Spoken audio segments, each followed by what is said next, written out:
The historical analysis, I think, is often left out. I mean, we see a lot of the discourse that the media and politicians engage in the West overtly actually say that this all started on October 7th, that there was a ceasefire on October 6th that was broken on October 7th. What's your response to that framing of where we are right now? Well, this is typical Israeli propaganda, which tries to justify what they then subsequently did, which was a plausible genocide in the eyes of the highest international court. The idea that there was a ceasefire is not. I mean, there may have been a ceasefire signed a few years ago to stop an immediate exchange of fire missiles and stuff between between Hamas and Israel. But Israel was an occupying power. The UN defined it still as an occupying power because it controlled the borders, it controlled the water, it controlled the airspace.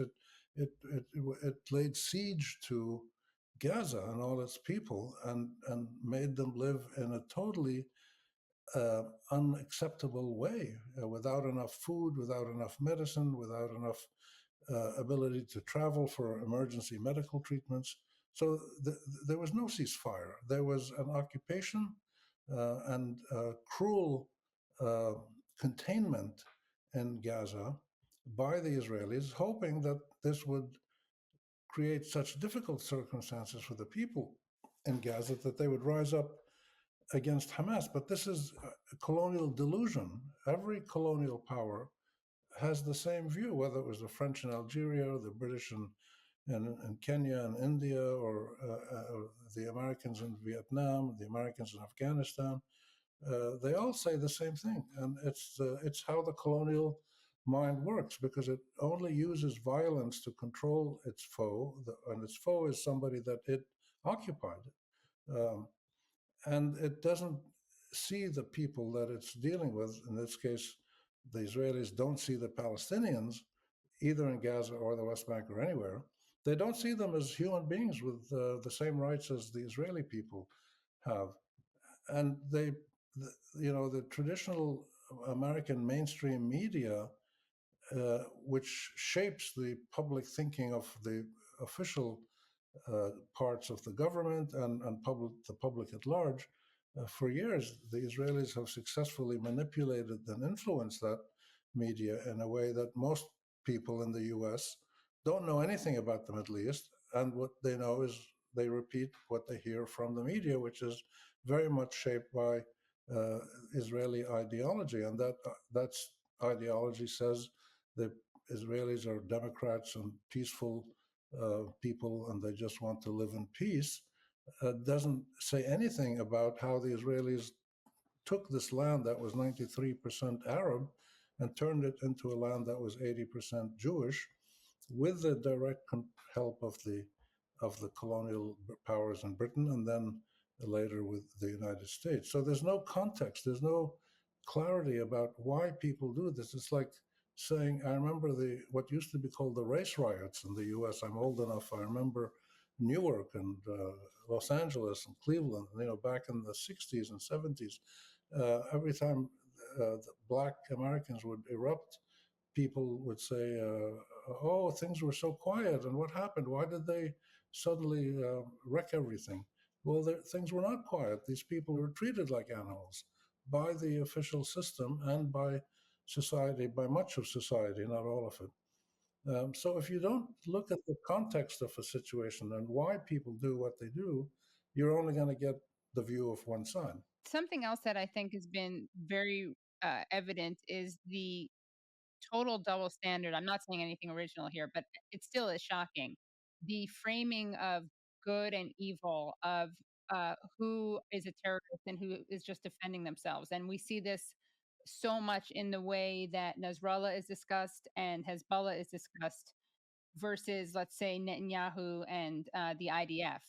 What do you have to say to these claims that present Israel and the United States as, beacons of democracy, while Iran, Lebanon, and Palestine, or I guess I should say, the Iranian government, Hezbollah, and Hamas are terrorists. This is a reflection of the success of Zionist and then Israeli state propaganda that has effectively conditioned the American public sphere since the 1950s, 40s, 50s, and has not been able to convince everybody in the US now, because there are many people who don't believe this anymore. They see the reality of what Israel is doing.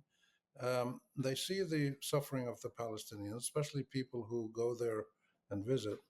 And the impact of Israeli propaganda, which includes outright lies, exaggerations, diversions, out of context statements, all kinds of things, um, has receded in its impact in American society. The main area where it is still very powerful is the Congress and the White House. And that's because the people there are electorally vulnerable. They can be thrown out of office. And they feel that by supporting Israel fully, they increase their chances of staying in office for various reasons. Some of them, negative. For instance, people want at all costs to avoid being labeled as anti-Semites, and the anti-Semite accusation is now the leading instrument that Israel and its allies in the U.S. use to try to discredit or silence or traumatize people, but mainly to silence them. And it doesn't work like it used to. So while Congress and the White House remain the most uh, collaborative with Israel in spreading these propagandistic narratives that are partly true. Israel is a democracy for its Jewish citizen, but not for its Arab citizens. And now it's getting less and less of a democracy. And the idea that it wants to live in peace, it withdrew from Gaza and got missiles in return, is a totally incomplete and exaggerated analysis of that situation. But the rest of American society is not falling for this propaganda as much as it used to. Young people, especially, including young Jews, um, students in universities, church groups, African Americans, Hispanic Americans, a lot of progressive movements, labor unions, a lot of the groups are coming out and saying, look, there needs to be equity in this, how the US deals with Israelis and Palestinians. The United States should treat them both as equals and try to mediate for a permanent peace solution, peace resolution, or peace agreement that gives them both the same rights simultaneously. An Israeli state, which exists, but doesn't exist in a very happy state. Israel today is the most dangerous place in the world for a Jewish person to live. And that's not a very happy thing for Jews or for anybody. That nobody should be subjected to that kind of life. But the Israelis brought it upon themselves by so mistreating their neighbors, Lebanese, Palestinians, others, now Iranians, that their neighbors responded with the only thing that was available to them, which was violence. So, because the Israelis refused to respond to overtures for political negotiations, Hamas, by the way, um, made at least 10 explicit overtures to the Israelis, to the American president, to George Bush, to the Rabin, the prime minister of Israel, to others in Israel. Most of these were discreet and private, but some were public. At least 10 times Hamas, between the early 1990s and today, has offered to negotiate and coexist with Israel in its 67 borders, with certain conditions being met on refugees and things like that, that would be based on international law, UN resolutions, and fair to both sides and agreed by both sides. The Israelis and the Americans never responded. They didn't want to um, get into a negotiation with Hamas on these issues. So the idea that Israel is a peace-loving state that just wants to live with its neighbors quietly is not correct. It's not borne out by the behavior of the state of Israel in the face of uh, Arab Palestinian attempts. All the Arab countries and 57 Islamic states, Islamic majority states, offered in the Arab peace plan of 2003 or 2002 to offer to live with Israel peacefully. Again, based on a withdrawal from the 67 occupied lands and negotiations that they would both agree on how to deal with the refugees.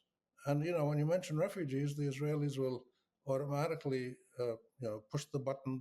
The Zionist Israeli propaganda comes out, says, "Oh, you want all the 6 million refugees to go back to Israel and destroy the state of Israel?" That's not what the Arabs and the Muslim countries are saying. They're saying a negotiation on the refugee issue based on international law and UN resolutions that would be agreed by both sides, which means some refugees would go back, a number that would be reasonable and acceptable. Others would get compensation, others would get restitution. But the whole point of what we've seen in the last few years, especially in the last year, since October 7th last year, is that the state of Israel is not interested in is not only not interested in negotiating with Palestinians, it doesn't see the Palestinians as people who have any rights, and sees them as animals that can be slaughtered and herded into areas and attacked from the air.